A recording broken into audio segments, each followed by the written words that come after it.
Went to Newton, Georgia to get the metal for my building. It's off an old chicken coop. It's been on the way back now. It's been raining pretty much all day. It was really slow while I was getting the metal, but anyway, got a good deal on it, so that's awesome. So I'm back from Newton, Georgia. Just came back, got this metal. Doesn't look like a whole lot, but that's enough to do the roof and 3 sides of a 24 by 24 building. They were 30 feet and 27 foot sheets. I ripped off 12-foot pieces. Just cut each sheet one time so I could fit it in the 16-foot trailer. So 12 footers for the roof and 10 footers for the siding. The piles that guy had out there were 3 foot high. I don't know, he probably had half a dozen 3 foot high piles. He had thousands of dollars worth of metal. Came off a chicken coop. That's the ridge cap sitting there, 30 feet of ridge cap. Actually, it's like 32 feet or something. And so those are 3 foot pans, galvanized. Cool. Oh, and here's the trusses sitting here waiting too. So got the trusses sitting here waiting to go in. Just pulled up with the metal for the building, and around back here you can see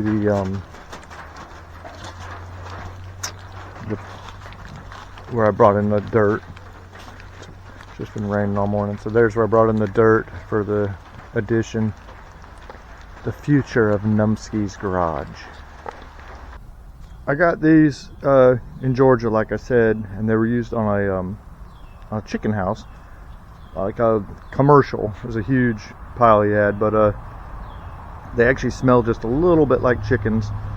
But what I'm doing is basically what I bought was 27 foot pans and 30 foot pans. That's what he had.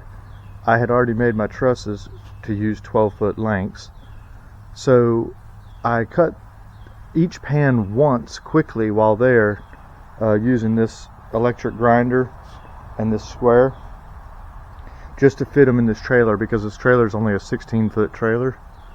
So now I'm making the second cut.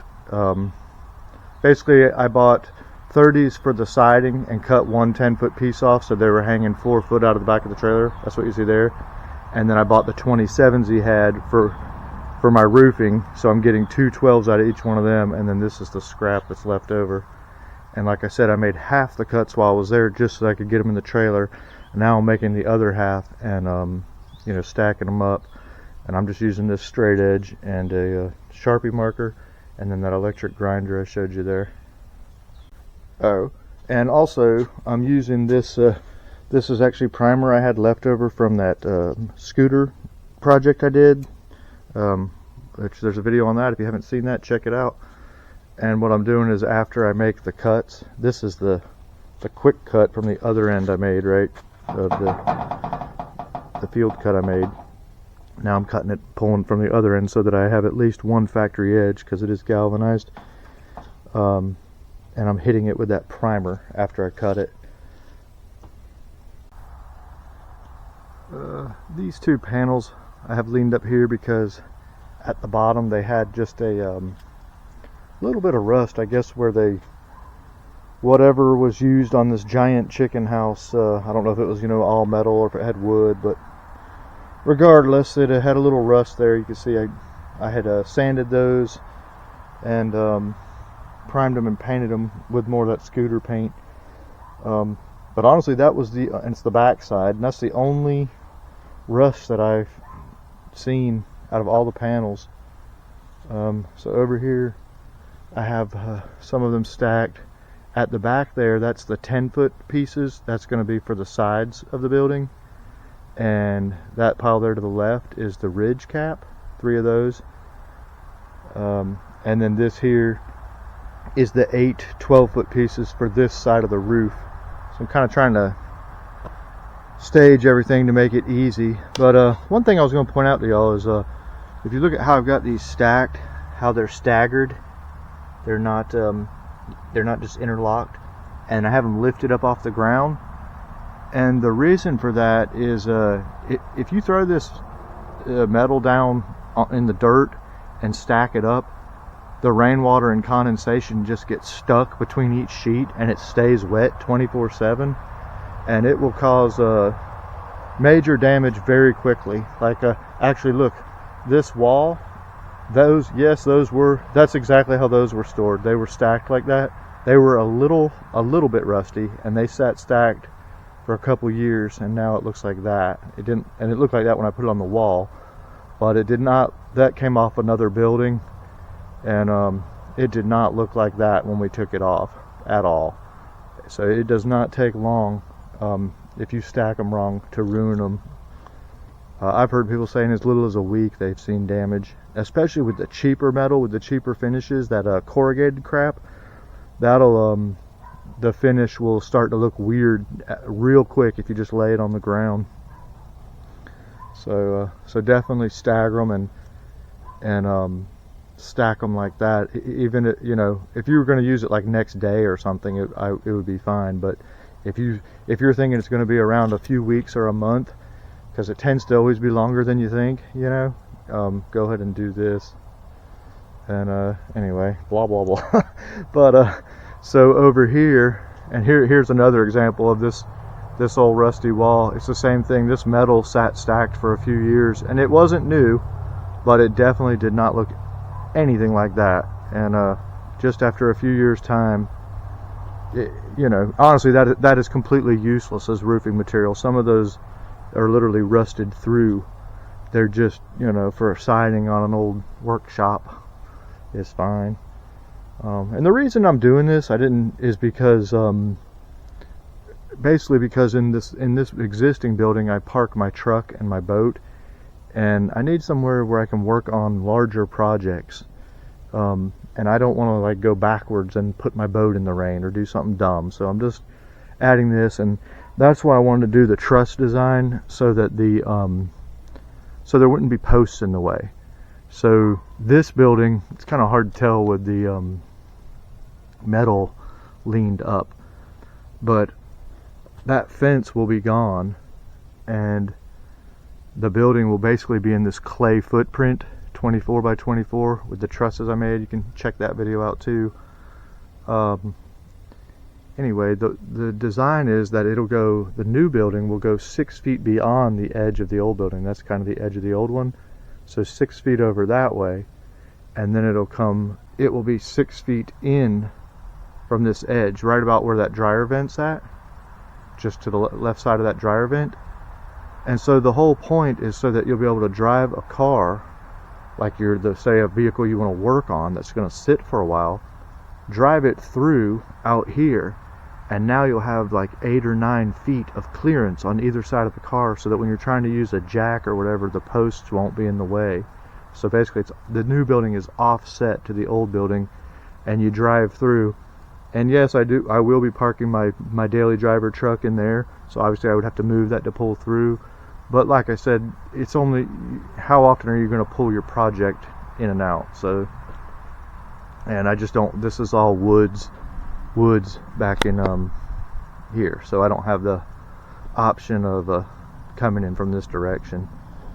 And anyway, so this is the 12-foot metal for this side of the roof I have stacked on this side of the building, just to make it easy once it's time, but trying to keep it back so that I can still bring the tractor through here if I want to raise this dirt up a little more or level it, which most likely what I'll end up doing is just going ahead and building this, and before I put the siding on it, I'll bring a couple buckets in with the tractor and just kind of work it by hand a little to level it up a little better, and maybe one day pour a slab, but not right away.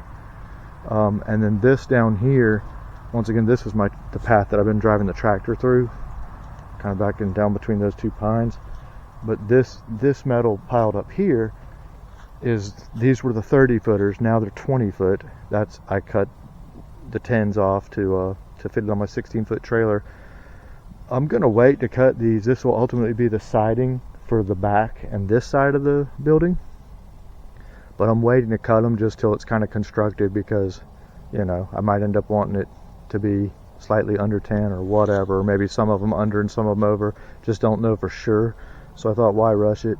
But and again, I stacked them that same way. That is crucial, because these will actually definitely be sitting here probably at least a month, so if not longer. So they're nice and up off the ground and staggered, so that the point of that is so that the air can go between them and the rainwater can escape. So there we go.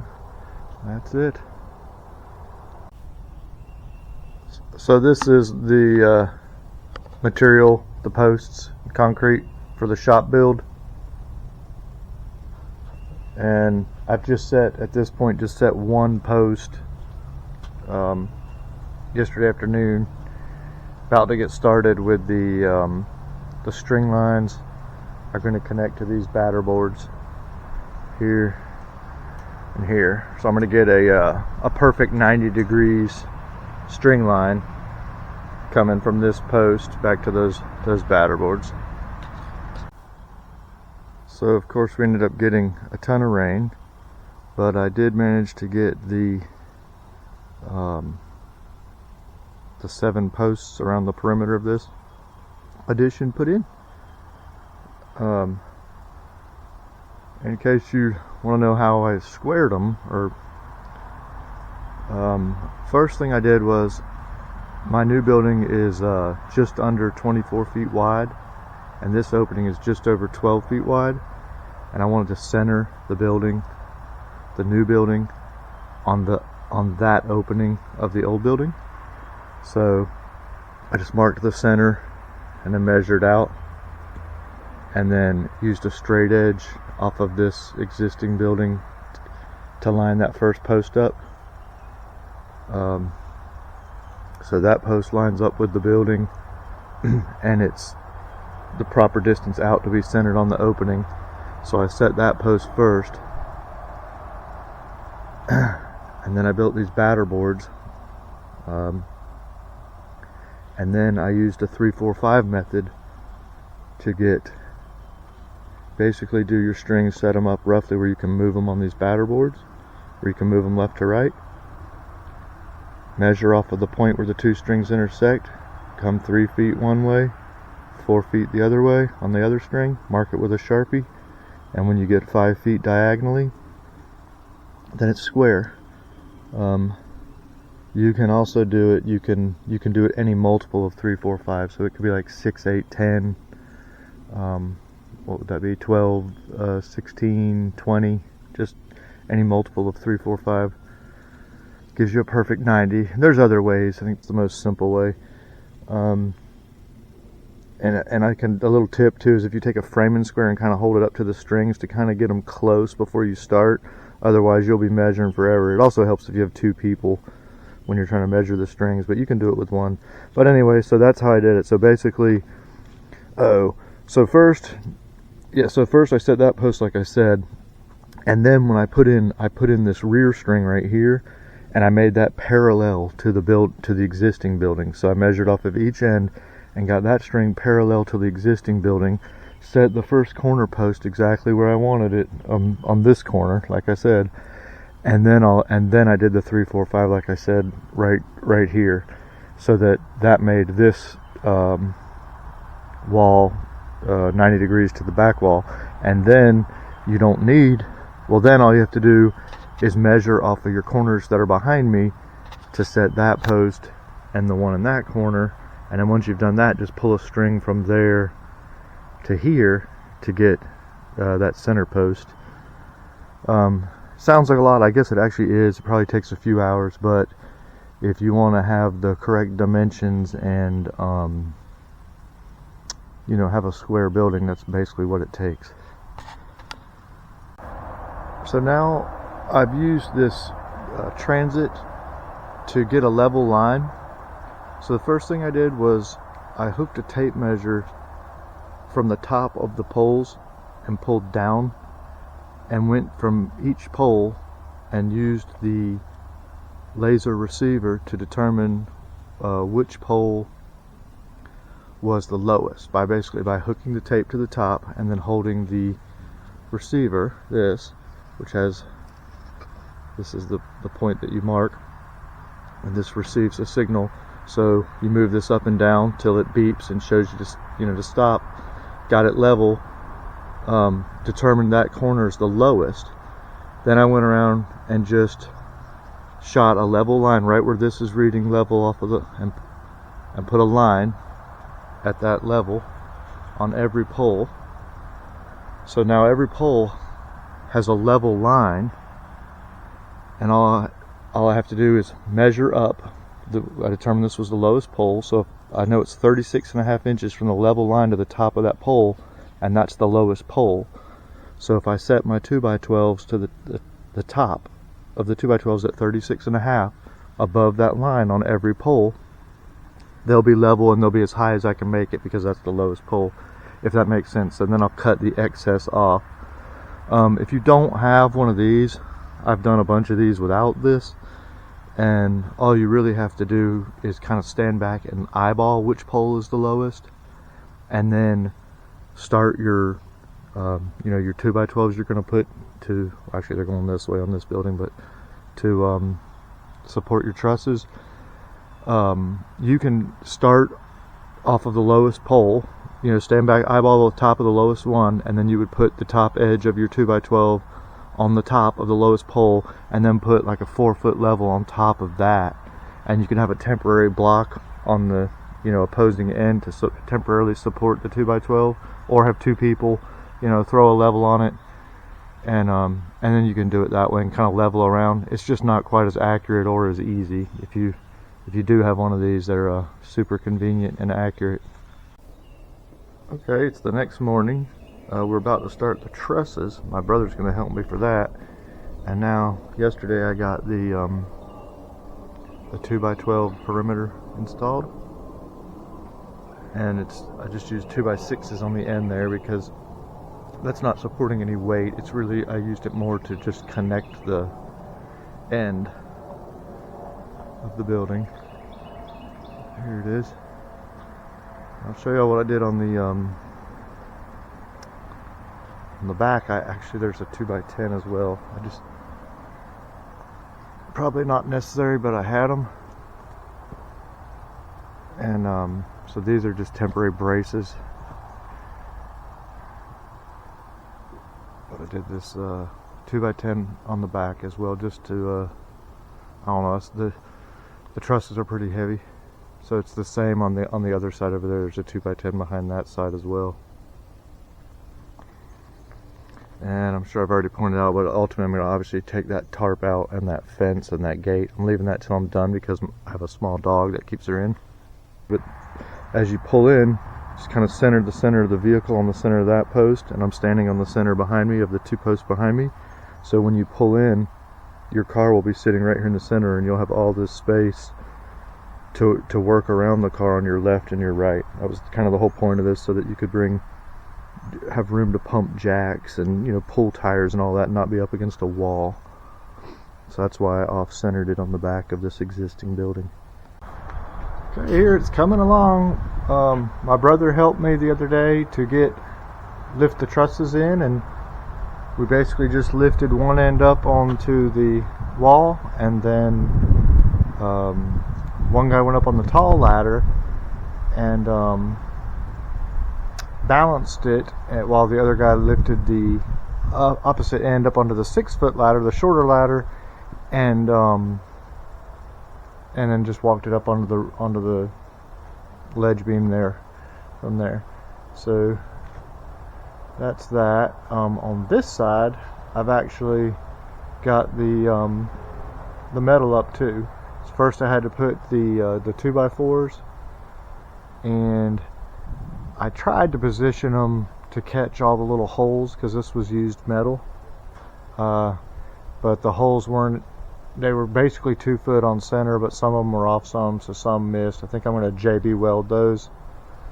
But anyway, so that's what she looks like with half the metal on and all the trusses. This from the outside, this side.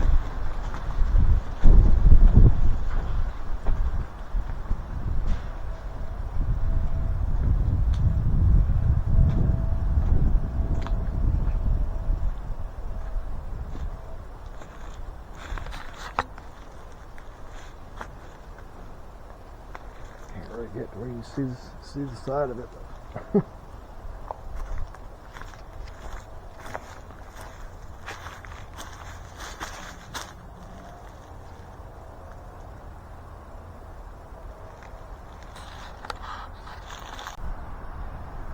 I'm putting on the, can't even remember what they're called, purlins. Installing these 2x4s up here. I still got to get one more at the bottom, and my spacing is roughly 2 feet, but it's based off of the holes in the metal. Here's the other side. So notice how nice and flat the whole thing looks. It just looks really, really good and flat.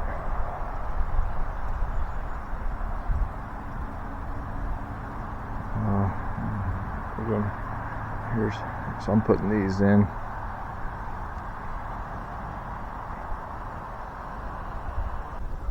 Obviously standing on a ladder, coming up through the through the ridge here. Here I put some 1x8 boards, turning into like lap siding. They're pressure treated 1x8s on the truss up there, just so it would look nice. My neighbor's driveway behind me, it's on the other side of the highway, but it comes down on a slope, and that's kind of what they're looking at up there. So I was trying to make it look a little more finished, a little more fancy. Don't know if I'll paint it or fill in the gaps between the 2x4s and the metal or not, or probably just leave it like that. But so what else have I done since I last filmed? Was I finished the roof and started the siding. So I'm going to give you a little update, and did that what I just showed you. So here's the other side of the roof done, and those few holes on this side, I measured up down from the top instead of up from the bottom, and I guess the holes in the pans were a little more consistent, and I think there was literally only 2 holes that didn't end up under a 2x4. And then I went around, I think I might have missed 1 or 2, but I went around I ended up using a 2-part JB weld. There's some there, right in there. A 2-part, there's one I missed right there. A 2-part JB weld to fill all the little holes from the roof. I just went around and hit the ones. And what's cool about that, because I've used metal before. Oh, and here's the wall. So I've done this much of the wall. It's kind of a mess in here. I'm still building, obviously. I'm probably going to do that last. I did this wall first to kind of block out the neighbor over there. Next, I'm going to do this wall to give it, a little more structural integrity, even though it feels great, but might as well. And then we'll finish with this side. I'll show you all the outside here in a sec. But what I was saying about the JB weld, what's cool about that versus using like a clear silicone or something on the little holes, which actually it really doesn't tend to leak, pretty cool, but it doesn't let the sunlight through. It dries like a dark gray, so there's no sunlight. I did bring in a little more dirt also since I last filmed over here. I still need to bring in some more and shoot this final grade. Now I did dig my metal down a little bit, and I know that could definitely cause it to rust. It would be better for the metal to hold it up off the ground a couple inches.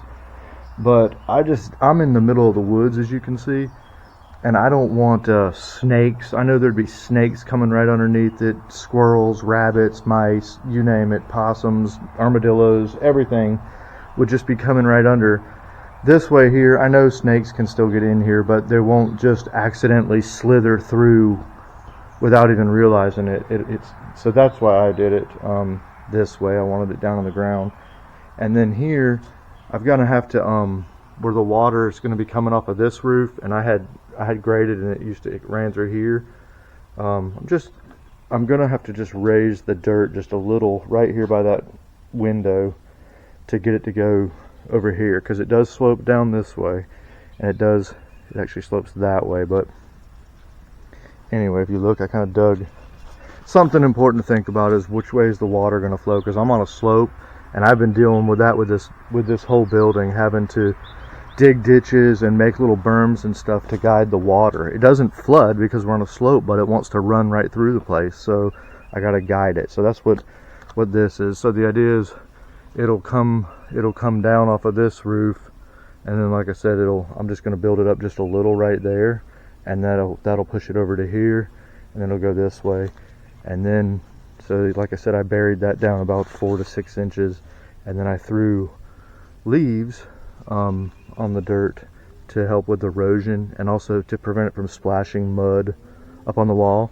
And that's another little thing you can do to save money, is like I had a good pile of leaves here.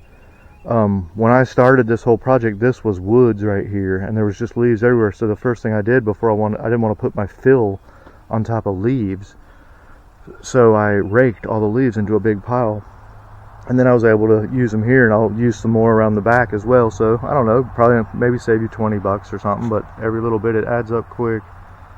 But it looks really cool. Came out good. Nice and square and flat. The roof looks nice and flat. Like I said, so I built the dirt up.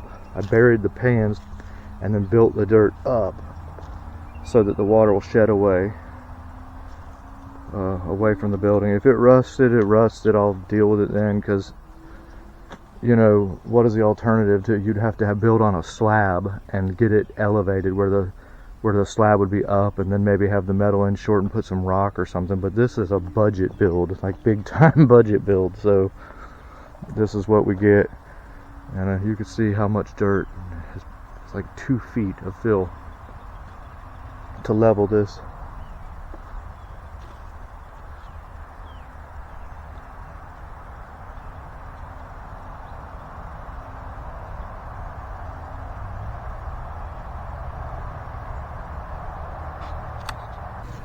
So this is the finished building, and I was just going to quickly go over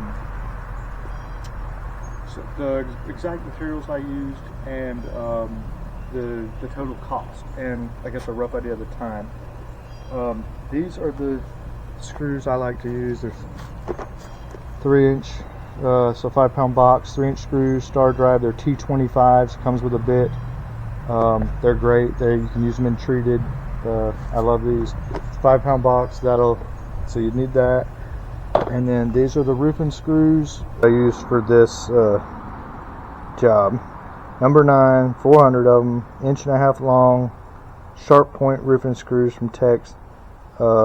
These are nice with a 1/4 inch hex. Does not include the bit, but that's the screw. They're perfect for wood frame metal siding wood frame. So that's the screws.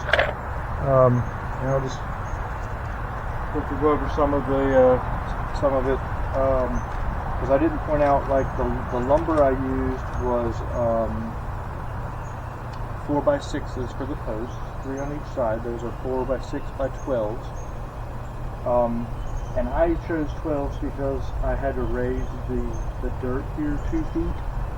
I can just tell you, if you are able to do this on a flat piece of property, you'll save I spent almost half of the time in this project was spent bringing dirt up here, taking down the initial trees,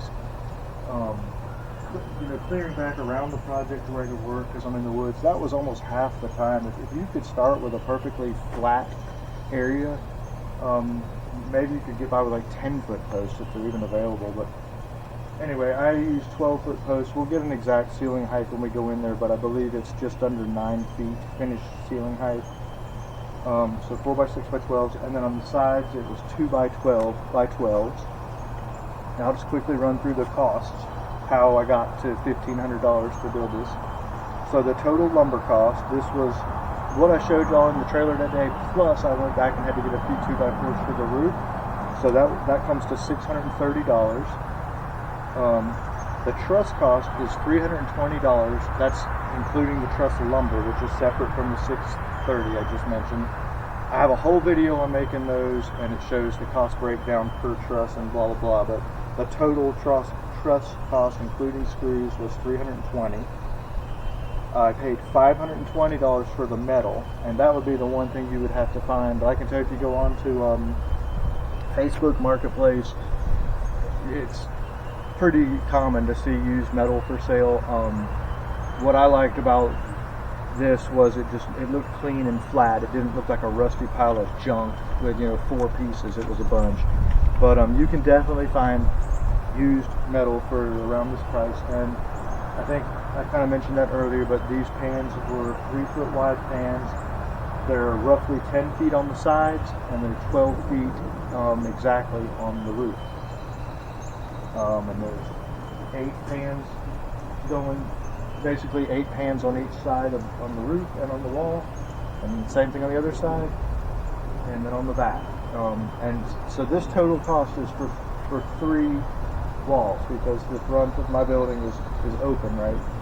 So this is for a roof and 3 walls.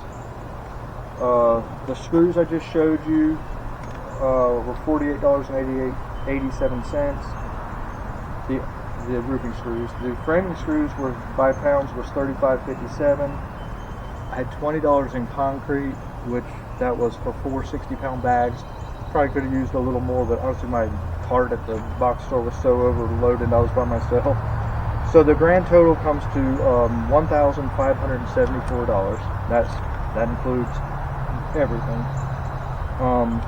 And the amount of time, I didn't keep track exactly, but I want to say it's I have a little bit over, like close to around 3 weeks, meaning like 3 weeks of 7-day weeks, working. I don't think it's quite that. I think it's a little bit less.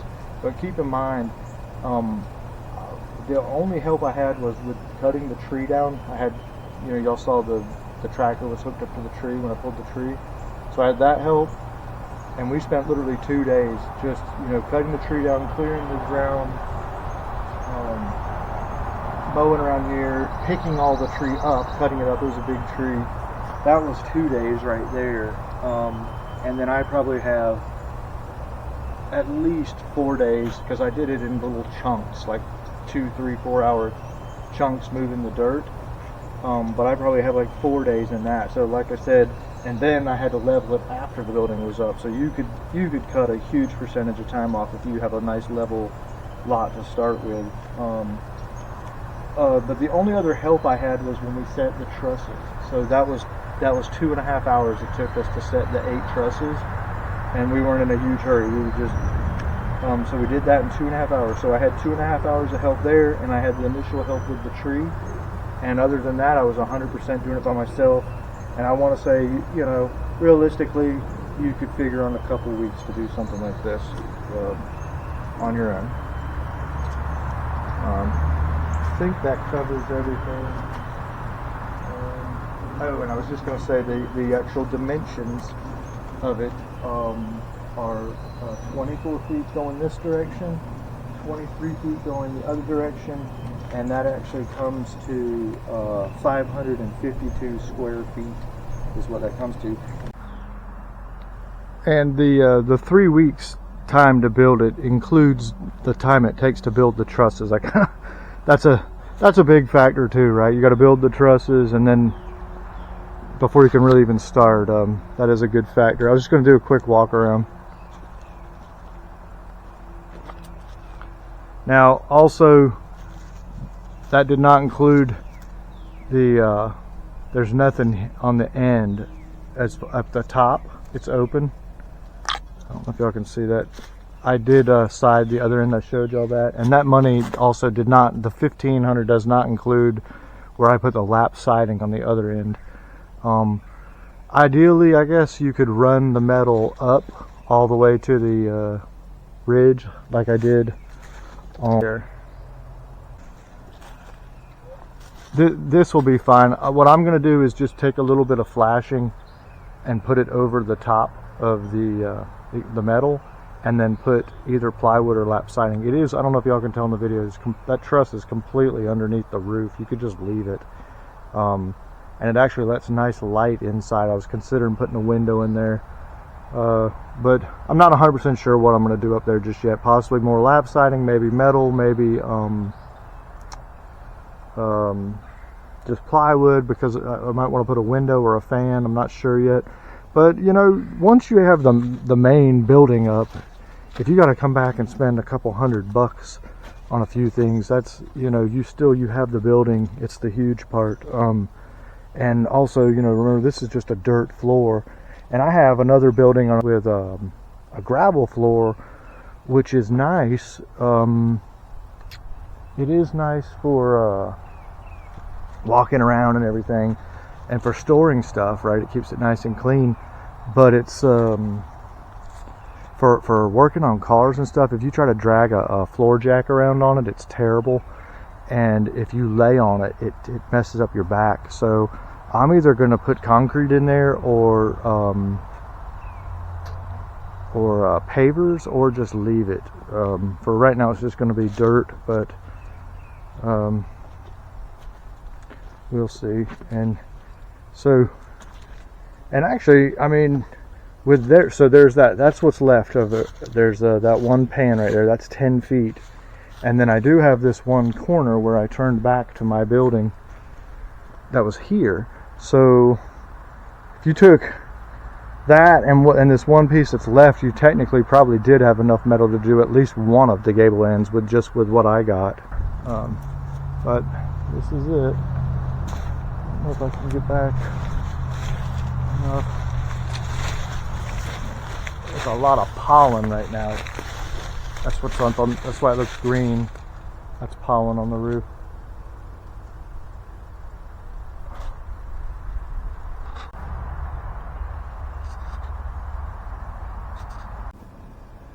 Here it is from the inside. I just measured. It's 107 inches from the floor to the bottom of the truss, and that's 1 inch short of 9 feet. This is what the inside looks like.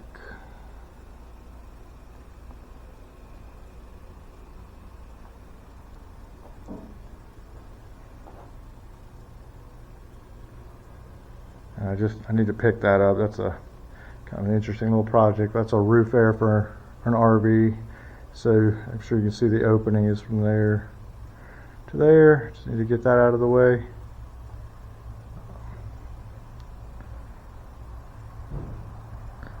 I've just got some temporarily just put some lights in here just hung. This is just a plug-in light that you can hang. It's just temporary.